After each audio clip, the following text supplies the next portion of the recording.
Yeah, I feel like every time I'm in this room, it looks a little bit nicer.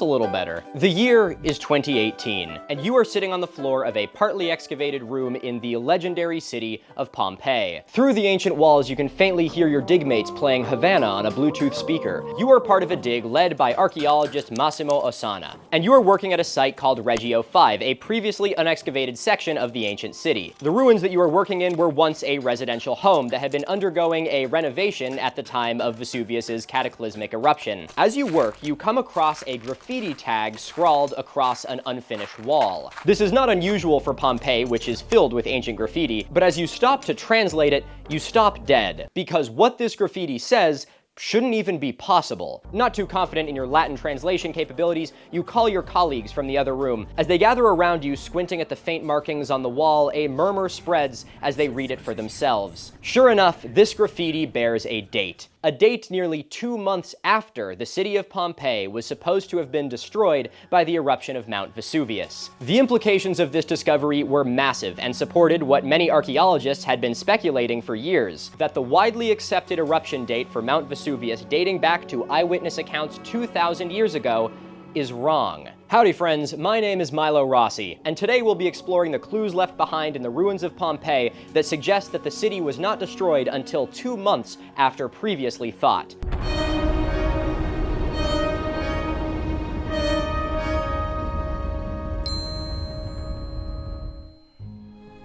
Pompeii is an archaeological site that is so infamous it needs absolutely no introduction. If you watching this video are anything like me, you had a massive Pompeii phase at some point in your life. It's a fascinating site, capturing everything from the banality of everyday Roman life to the horrific demise of the inhabitants that once called these cities home. Needless to say, I could talk about Pompeii for hours. But to avoid scope creep, today I'm gonna just be focusing on one topic. Wow, scope creep, Milo, that's not a thing that you do ever. I mean, what kind of scope creep moron would fill the entire summer with making a 3-part series that ends up being almost 7 hours long? Certainly not me. So the subject that we're going to be exploring today is the evidence that suggests that the long-accepted date for the eruption of Vesuvius is wrong, and that everything you know is a lie. Okay, that's overselling it a little bit, but bear with me, I promise it's interesting. The big smoking gun in this story is obviously this graffiti, but to give this subject its due diligence, we're going to be digging even further into the evidence in the ruins themselves. So to get this thing started, let's talk about the widely accepted date for the eruption of Vesuvius. And that is, of course, the 24th of August, 79 CE.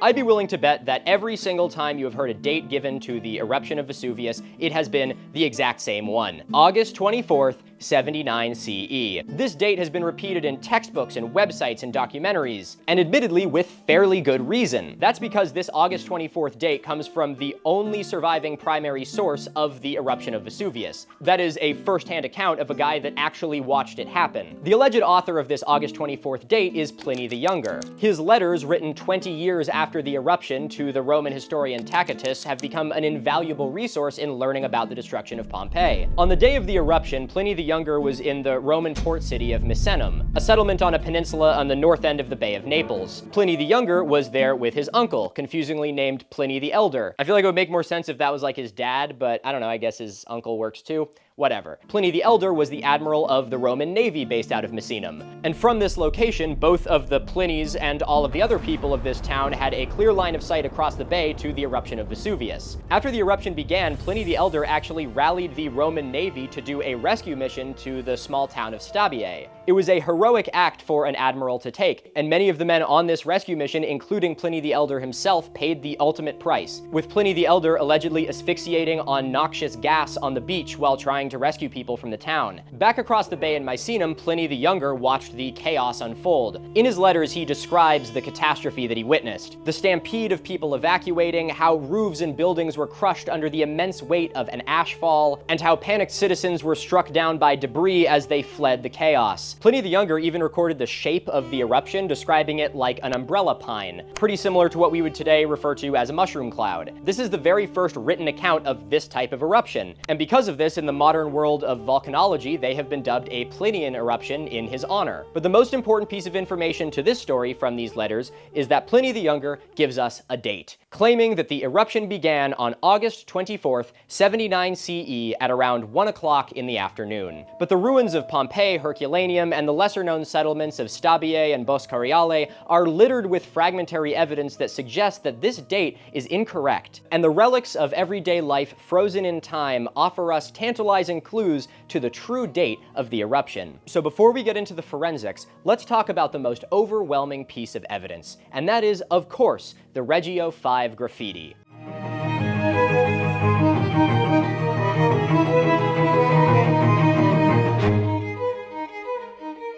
Undoubtedly, the smoking gun in the Pompeii date debate was this graffiti uncovered in a residential home in 2018. The tag says this. I'm not going to try and read it. I haven't taken Latin since high school, and I think I failed it at least once, so I don't think it would be reasonable to say that I'd be any better at speaking it now. But thankfully, there's people that do speak Latin, and they were able to translate it for us. Preceded by a date, this innocuous tag reads simply, "He indulged in food excessively." Most likely left behind by a worker who, ate too much lunch on the day that he was supposed to be renovating this room. While the tag itself is certainly pretty funny, the most important part of this is the date at the beginning. It reads 16 days before the calends of November. In the Roman calendar, the calends is the first day of every month, meaning that this graffiti was written around 16 days before November 1st, which in our modern calendar translates to October 17th. For those of you following along at home, you'll notice that that is not in August. In fact, it is notably not in August, being nearly 2 months after the widely accepted August 24th date. Okay, so let's think a little critically here. We can't in good faith just take this one piece of evidence and go, "This totally changes the paradigm of mainstream history." I hear some of you at home asking a very good question. How do we actually know that this graffiti is from this year? Couldn't this tag be from the previous October or the one before that? That right there is a great question. Good on you. To answer that, let's have a little look at some of the archaeological context around this discovery. Like I said, this room was in the process of being renovated. It had incomplete floors and unpainted and unfinished plaster walls. Now, normally renovations are supposed to move rather quickly.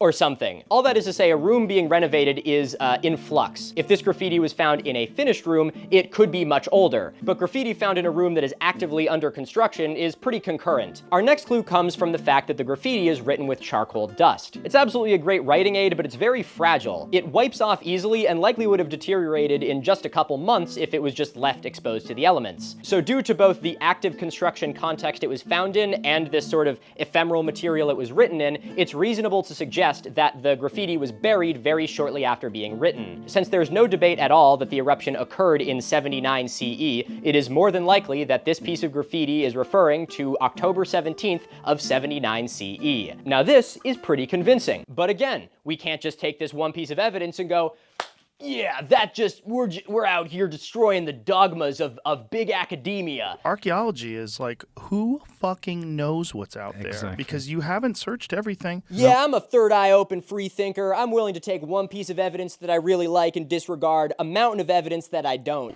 One of the things that's fascinating is just even with conventional archaeology, the dates keep getting pushed further and further Come back. to think of it, how do we know that this graffiti doesn't date to October 12th of 10,000 BCE, implying that this city was buried from the Younger Dryas impact? Wow, that was actually kind of fun. If this fails, I could just do that for a living. That was easy. This single piece of information isn't enough to prove anything on its own, but with it is an implication that will give us a clue as to where to look next. And that implication is, of course, the stunning revelation that August is not October.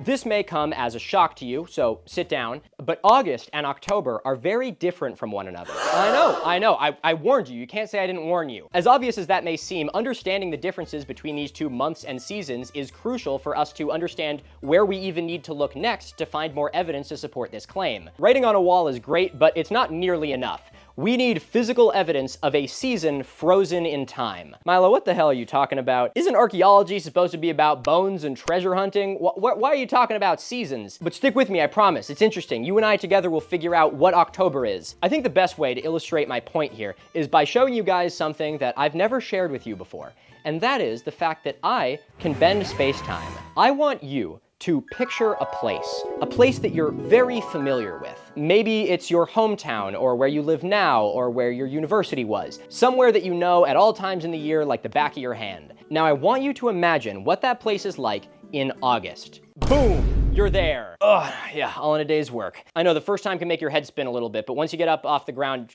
try and find some like Advil or something. Okay, so now that you're in your place in August, I want you to think of the things that you can see and smell and hear. I've spent my entire life in northern and central New England, so I'm going to go there now. Oh no, I forgot! New England hasn't invented Advil yet! I could probably tell that it was August without even opening my eyes. August would be dry and hot. The air would be fragrant with the smell of drying grass. I'd hear things like late summer crickets and people sneezing from all of the goldenrod. If I opened my eyes, I'd see people in shorts and t-shirts. There'd be vacationers, people with luggage and kids piled into cars going on vacation to their homes in mid-coast Maine and the Cape. If I were to walk into a store, I might see ice cream and a pile of watermelons. And the cashier working the counter might be a high school kid working a summer job before school resumes. I'm sure that you may even see or smell or sense some of these same things in whatever your place is. Okay, we're gonna bend space-time one more time, so grab a bucket or take one of your shoes off. Now I want you to imagine your exact same place, but in October. And let's go there now. Like August, I could probably tell it was October without opening my eyes. October would be chilly and dry, unless of course we got unlucky with a hurricane. The air would smell crisp with dry leaves, and I would hear the sounds of them rattling on the trees. Opening my eyes, I'd see that the leaves have all changed color, and there'd be less people out, and they'd be wearing things like knit sweaters and hats. Vacationers would be leaf peepers, mostly without kids, or hunters going up north to take advantage of the early game season. And the homes of the wealthy vacationers on the Cape and Bar Harbor and Martha's Vineyard would all be shuttered up for the season. If I were to walk back into the same store, in the place of ice cream, I may now find apple cider donuts, and instead of watermelons, a pile of pumpkins. And the kid who was working the register in the summer, along with the leaf peepers kid, would all be back at school. Okay, we're gonna teleport one more time back to here and now. Baba boo. Does all this talk of changing leaves and apple cider donuts have you yearning for a quintessential New England fall? Me too. Hi, my name's Milo Rossi, and I'm allergic to apples. My inability to participate in this quintessential New England fall tradition has left me angry and jaded, and searching for dopamine in other ways, which is why this fall I've decided to go on tour. You heard that correctly. The only thing more fun than watching me do this bullshit on your screen is watching me do this bullshit in person. This inaugural tour kicks off on October 15th, and we'll visit 10 different locations throughout the Northeast, all the way from Massachusetts down to Maryland. Specific locations are on screen if you want to see them. Look, I'm a Northeasterner, so of course my first tour has to be in the Northeast, all right? The rest of you can wait or come out here and watch me do my song and dance on my home turf. Milo, I can't believe you'd go to Boston first. When are you doing the Azerbaijan tour? So Milo, what are you actually gonna be doing? Great question. Each one of these locations will host multiple events with both talks and trivia nights. The talks hosted at universities and event spaces will give you a chance to hear me read you the riot act about conspiracy theories and the importance of science communication, as well as meet and greet tickets if you wanna, take a photo or sign my face or something. Actually, you probably can't do that. Maybe I can sign your face though.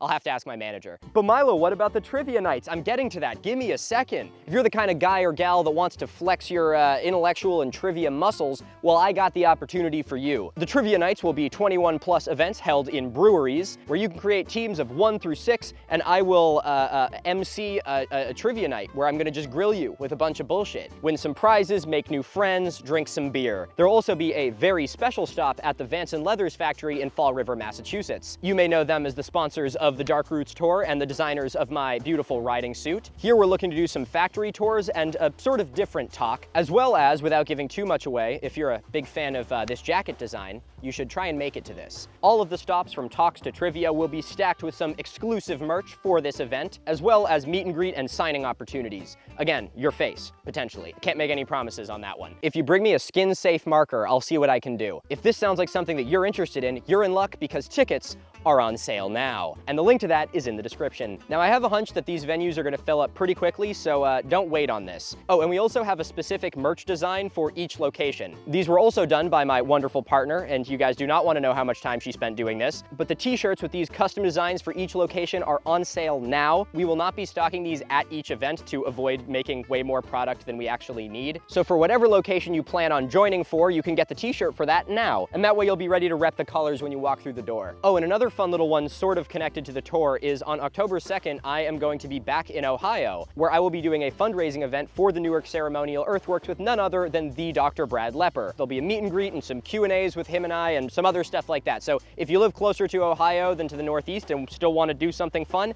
link to that is in the description as well. Anyway, thank you all very much for listening. Again, tickets are on sale now, and I am so goddamn excited, really. I cannot believe I'm actually doing a tour. That's kind of surreal to me, but I'm really stoked, and I cannot wait to actually see some of you there in a little bit less than a month, I guess. Wow, that's crazy. Okay, awesome. Let's get right back into it. I resent you. I think I hurt my arm doing that. Looks like I'm gonna have to cancel the tour. This exercise seems a little bit ridiculous. Milo, are you tripping on something? What the hell does this have to do with archaeology? Well, the answer is obviously yes, and it has a lot to do with archaeology, because this exercise gives us the ability to look at the little things that have way more information than any pile of gold. We've identified differences between seasonal plants and foods and outfits and customs, but all of these things rely on your senses in that moment. The smell of dry leaves, the taste of watermelon, the sight of a bunch of pasty white people crammed into a minivan. They require you actually being there in order to sense them. Now, most archaeologists can't bend space-time. I'm just the exception that proves the rule. So being able to sense things that are very obvious to people in the moment at an archaeological site is completely out of the question. But each one of these things leaves a trace behind. Dry leaves and pollen can be sampled in a core from a lake bed. Seasonal fruits like watermelons can leave behind seeds or in a high-heat environment become carbonized. And the absence or presence of tourists can determine the seasons as reliably as migratory birds. So this is where I want you to lock in. Graffiti with a date on it, that's the easy stuff. You aren't gonna find graffiti with a convenient date on it at every archaeological site. We're gonna have to think outside the box, because archaeology is a field that relies on gleaning as much information as possible from fragmentary evidence. So I want you to start thinking not just like an archaeologist, but like a detective. So with the difference in seasons understood, let's have a look at what it's actually like in Pompeii.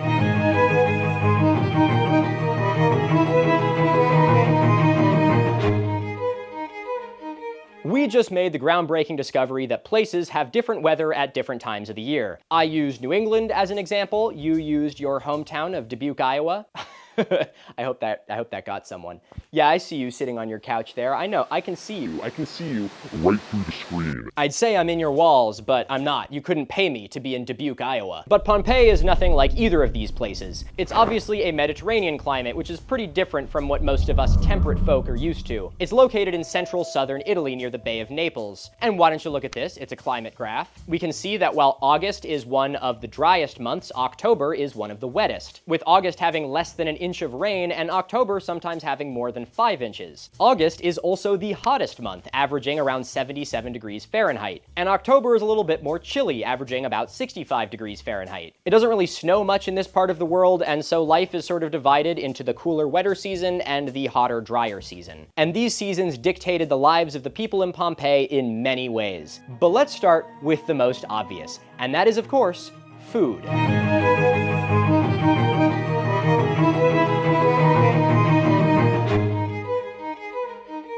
We love our seasonal food today. In the summer, we got watermelon and ice cream. In the fall, we got coffee flavored like pumpkin, and cookies flavored like pumpkin, and candles flavored like pumpkin. Many seasonal foods that we consume today are vestiges of a time when those foods were actually in season. Shockingly, it is not normal to be able to walk into a grocery store at any time of the year and have access to any fresh fruit and vegetables that you could possibly imagine. Before globalization and big agriculture, people only had access to whatever food was either in season or could be stored. And this was, of course, the case with the people of Pompeii. These ruins boast immaculately preserved ancient foods, famously things like intact loaves of bread and even delicate eggshells. The food products themselves have become carbonized. That is, they were exposed to the immense heat of a pyroclastic flow that turned the natural material into like a giant bread-shaped charcoal briquette. Through this process, food in Pompeii has been preserved in market stalls and food vendors and residential homes, giving us a fascinating fascinating glimpse at the culinary world of the average Roman citizen. But these piles of carbonized food also hold clues to when the eruption actually took place. Among the carbonized bread, eggs, and oyster shells, archaeologists have found baskets of carbonized walnuts and chestnuts. The walnuts retained their shape really well. It's almost kind of haunting to look at. But the interesting thing about the presence of this food is that both of these nuts are harvested in the late fall, September into October. But I hear you reasonably say nuts can be stored. So it's reasonable to think that these could just be a harvest from another season. So to further support this line of evidence, we need to look at something that is perishable, like fresh fruit. The ruins of Pompeii also yielded the remains of pomegranates. Not dried or processed, just full, ripe pomegranates. These also ripen in late September all the way through October, and obviously have a shorter shelf life than things like nuts. The presence of fresh pomegranates at Pompeii indicate that the eruption could not have taken place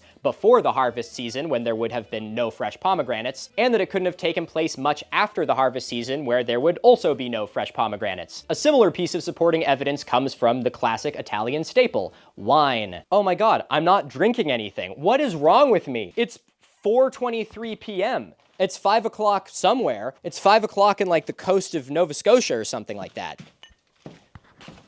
I think there is no more appropriate drink to have when making a video about Pompeii than a wine from Argentina. Beautiful. You know, how much fiberglass is acceptable to drink with your wine? Is my cat out there again? Hi, Schminky. Oh, you want to come on camera? That's what it is. It's so messy in here, I can't let you just run around. Gigantic Schmink. Observe. Oh my god, you're huge. She's a giant kitty. I think Schmink. Oh my god, it's so hard to be you. Look at how big this cat's gotten. It's like a huge baby guy. I love you. Thanks for coming to visit me at work. Bring your daughter to work day. Say bye, Schmink. Anyway, like the market stalls, Pompeii's wineries were also frozen in the middle of a workday. These wineries have corked amphora full of fresh wine. While you could argue that these jars are wine from a different season, the wineries also have the presence of pomace, not to be confused with pumice, the things falling from the sky at the time. Pomace is the fruit mash left over from squeezing grapes. This indicates that the grape season had just ended at the time of the eruption. While wine grape harvest can start as early as August, it runs all the way through October. And the quantity of stored wine, as well as the mountain of processed pomace, indicates that the wine season was beginning to come to a close. All indications that further support a fall date. These are just a few of the food examples from Pompeii. There's way, way, way more. Things like fresh dates and figs, which are also harvested in the fall, as well as legumes like lentils and beans and chickpeas, food that's allowed to dry on the vine before being harvested and stored for the winter season. In my opinion, the food is even more convincing than the graffiti is, because the graffiti could be a fluke, a misunderstanding, a mistranslation, a red herring of some kind. But the presence of seasonal fruits and vegetables is a rock-solid piece of evidence, because for a majority of the year, it would have been literally impossible for these things to have existed in this city. This brings us to our next line of evidence. The fact that these seasonal fruits and vegetables were harvested and meticulously laid out indicates to us that humans were also going through their own seasonal change. And through the immaculately preserved remnants of their final moments, the people of Pompeii offer us further clues to when this disaster truly took place.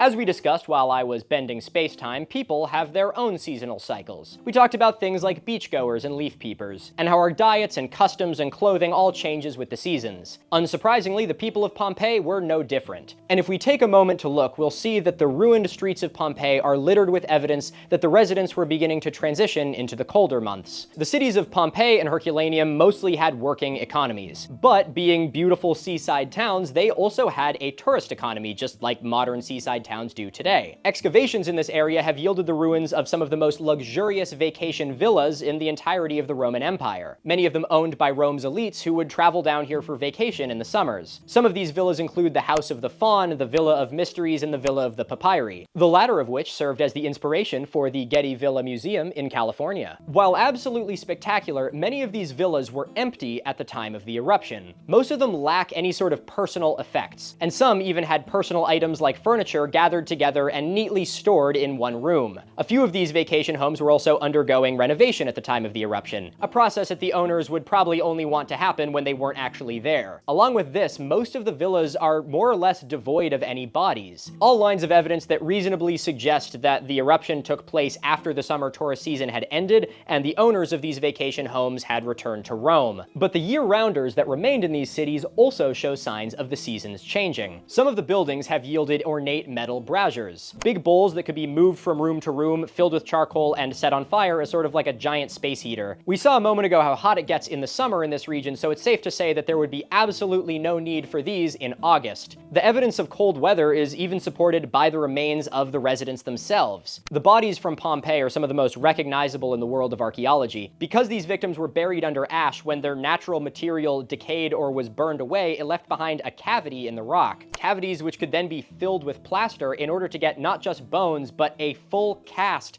of a person in their final moments. It's both really fascinating and really harrowing because it's a lot more intimate than most remains we see in the world of archaeology. While these casts preserve haunting things like closed eyes and open mouths, for the context of this story, it also preserved clothing. Despite the heat that would ultimately be their demise, many of the victims of the Vesuvius eruption are found wearing warm clothes. Just one of these examples is two men found at the Villa di Civita Giuliana. Their casts show that both of them wore wool tunics and one of them wore a heavy wool mantle or sort of overcoat on top of that. There are also many groups of people in Pompeii and Herculaneum found huddled together. While this is largely due to them probably gathering together in their panicked final moments, it's also hypothesized that some of these people who became trapped didn't have warm clothes and were huddled together for warmth as the sky was blocked out. While all of these lines of reasoning point towards a fall date, there is one final piece of evidence hidden in plain sight, and that is the simple and ubiquitous fact that Pompeii is covered in ash.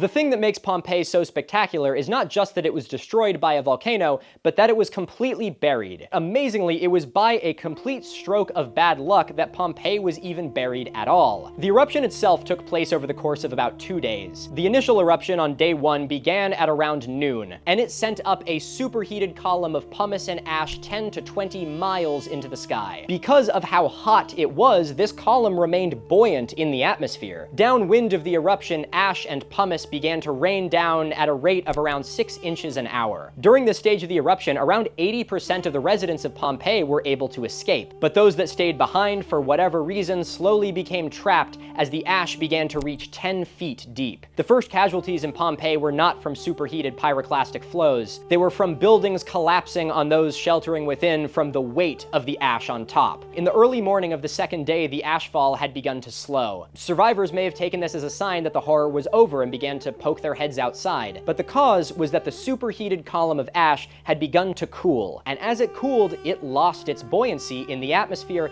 and began to collapse back down on itself. It is this material that collapsed out of a superheated column that became the pyroclastic flows. Between 5 and 6 a.m. on the second day, the first flows of superheated ash and gas roared down Vesuvius's slopes, with the first of these flows stopping just outside the city's walls. But an hour later, a second, much larger flow ripped through the city. This flow is believed to have moved around 70 miles an hour and reached temperatures of 800 degrees Fahrenheit. Those lucky enough to be caught outside when this flow hit would have been killed instantly. But those inside, like the huddled skeletons found in the boathouses of Herculaneum, were not as lucky, either being suffocated by poison gas or baked to death as their hiding places turned into ovens. By the time the third and largest pyroclastic flow swept through the streets of Pompeii, everyone who had remained in the city was already dead. As the column cooled over the next 2 days, the area was swept with more pyroclastic flows and a rain of ash and pumice. When all was said and done, the city of Pompeii was buried beneath 15 and 20 feet of volcanic debris, and the coastal city of Herculaneum beneath nearly 70, with the slopes of Vesuvius and the land to the south becoming an ash desert. But But the fact that these cities are even buried at all is the final piece of this puzzle. On the first day of the eruption, the cities south of Vesuvius were buried under a rain of volcanic ash and pumice. In the city of Herculaneum to the immediate west, this ashfall was much less of a factor, with this city being buried more or less all at once by the collapsing volcanic column on the second day. This pattern indicates that there was a southeasterly prevailing wind on the day of the eruption, a wind pattern more commonly seen during the cooler fall months. And the most bitter irony of all of this is that if the eruption actually took place in August, the cities of Pompeii, Oplontis, and Stabiae may have actually been spared the ashfall, as the prevailing winds in August blow from west to east and would have sent the ashfall over sparsely populated farmland. The pyroclastic flow would have still wreaked havoc on these settlements, likely wiping them off the map. But if the eruption had actually taken place in August, it's more than likely the wind would have been blowing in a different direction and allowed the citizens much more time to escape. Here we can see that something as simple as where the ash is can give us clues to the climate, season, and weather of the exact day of the eruption. So with all of this information that we've gathered, let's talk about what it means and how it was even possible to get this date wrong.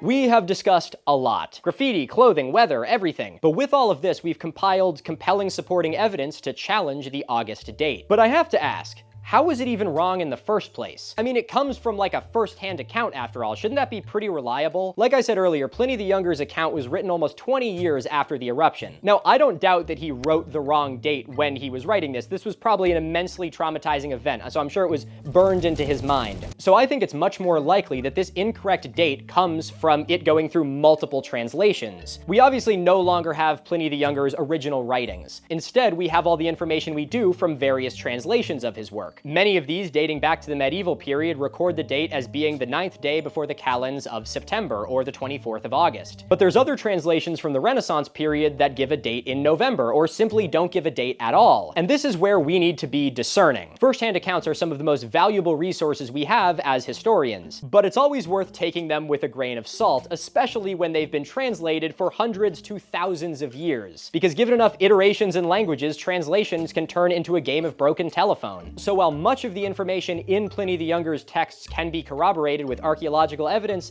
the August date simply cannot be. So if we are to weigh this new compelling evidence versus the word of one person that has been translated for almost 2,000 years, we are left with a striking implication: that the eruption that destroyed the cities of Pompeii, Herculaneum, and their surrounding communities took place on a cool, crisp October day in the year 79 CE. So now, finally, why does this matter?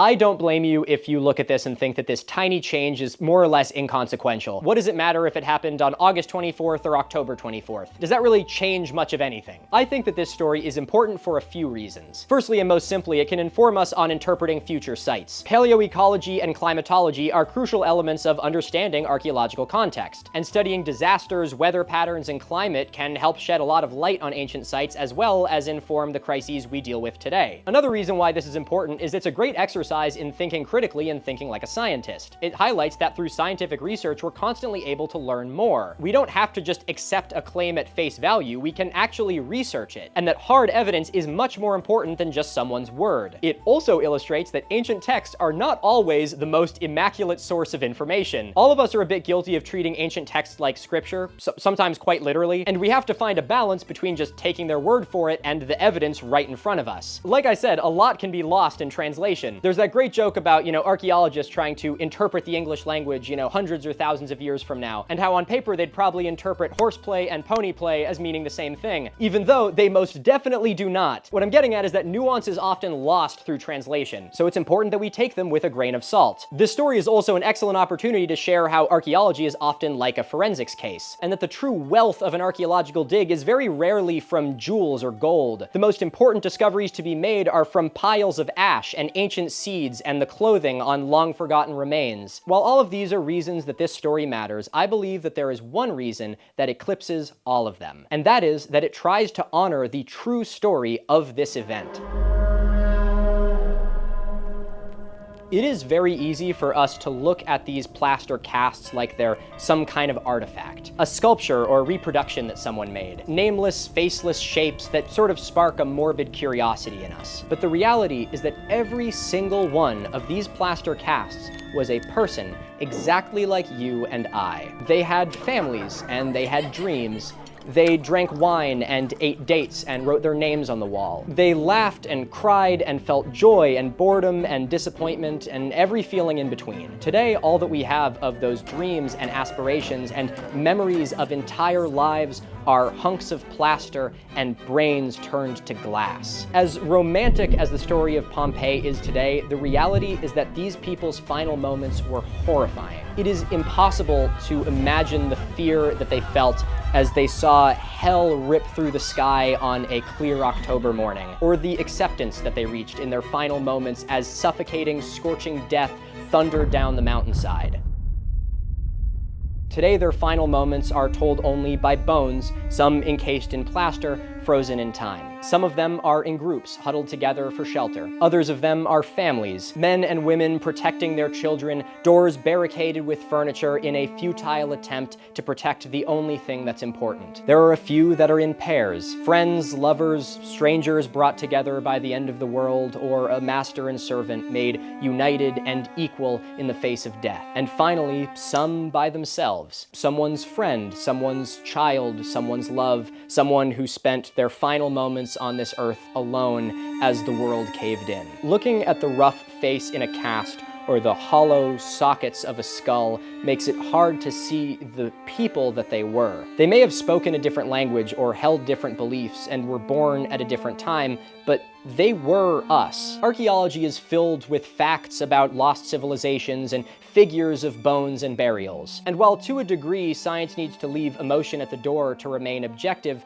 when the gloves are off and the paper is published, it's important to remember that each fact and figure concerned the lives of real people. I tell these stories not just because they're interesting, but because I believe that we, the living, have a responsibility to tell the stories of the dead as honestly as possible. That those with a voice have an obligation to speak for those with none. And if we can find empathy for the faces and minds that once filled these hollow skulls with light so many years ago, we may begin to find the same empathy for the people that we share the world with today. That by giving a voice to lives thousands of years ago, we may also begin to find a voice for lives as precious as yours and mine today that are viewed as less than. So when you look at these final moments preserved in plaster, or a burial from a site on the other side of the world, or the systems today that dwell on our differences to desensitize us to their atrocities, while lives like yours and mine are reduced to numbers, statistics, and casualties, remember that our differences are trivial, and our similarities run as deep as the blood that pulses through our veins, and that no matter who we are and the differences that we choose to dwell on, we will all spend eternity the exact same way, with hollow eye sockets and the worms as our chambermaids. Oh man. Heavy outro on a Milo Rossi video, you know what that means. Finish your drink. Ladies and gentlemen, I would like to thank you all very much for watching. If you enjoyed this video, I'd greatly appreciate if you left an interaction on it. Likes, comments, subscriptions, etc. help these videos do better in the algorithm, and that allows me to continue making free educational content right here online. It doesn't cost you a cent, and it helps educational content get promoted in the algorithm that's dominated by the dumbest things imaginable. If you're not done doing your dishes or folding your laundry, why let the binge stop here? I got plenty more videos like this that you should totally check out. I'd also like to give a massive thank you to my editorial team. I literally could not do this without you guys. You beautiful people out there may see me in front of a camera, but the only reason these videos look iota as good as they actually do is because I have a wonderful and creative team who are capable of creating this. So make sure to give them a big round of applause as well. They're the real MVPs here. Lastly, I'd like to give a huge thank you to my patrons over on Patreon. Patrons get early ad-free access to all of my videos, and all of your names will be in the credits of this video as a small token of my appreciation. If you'd like to become a patron, the link to that is in the description of this video. Ladies and gentlemen, I'd like to thank you all so very much for watching. Remember to stay curious, stay inquisitive, and most importantly, remember that your blood is pumping now. And that is the greatest gift of all. Can't think of anything better than that. I think that's as good as it's gonna get. And now we get the music. I can't sing that, it's copyright. I'm kidding, it's not copyright. Should probably copyright it though, it is my music. Should I even say that in a video? Can someone else like copyright my own music for me and then I'd have to like hunt them down and kill them? That would be unfortunate. I'd hate to have to do that. Wow, that was a video. Here I was thinking that I could do that quickly. I did a read through of that script and it took me like 40 minutes, and then I did it live and it took me 2 hours and 20. So it goes to show how many times I re-say the same thing over and over and over and over again. Well, I don't know. Run some funny things here. I have nothing else to say. You got some stuff you took out of the video, just put it here. See ya. New meta, SJ. Having a timer running so I can see how long this is taking me. This is either gonna be really useful or bite me in the ass. Through the ancient walls, you can faintly hear the sounds of your digmates playing. What were the top songs in 2018? God's Plan, Drake. Okay, maybe not that. Massimo? It's probably Massimo. Mamma mia, I don't know how to pronounce this word. Sure enough, the graffiti, sure enough, this graffiti, sure enough, whoa, got dark, what the fuck? I really need fucking curtains in here. This is like the worst lighting you can imagine. That's okay. You guys got this, editing team. You're talented. Why am I getting a phone call from my dad? Mini Minuteman Studios, may I take your order? Hello? All right, peace out, brother, bye-bye. Wow, Milo, that renovation's going so slowly. That call was about house paint. You wouldn't paint a house. You wouldn't paint a house. I haven't, that's for sure. One. I'm so thirsty.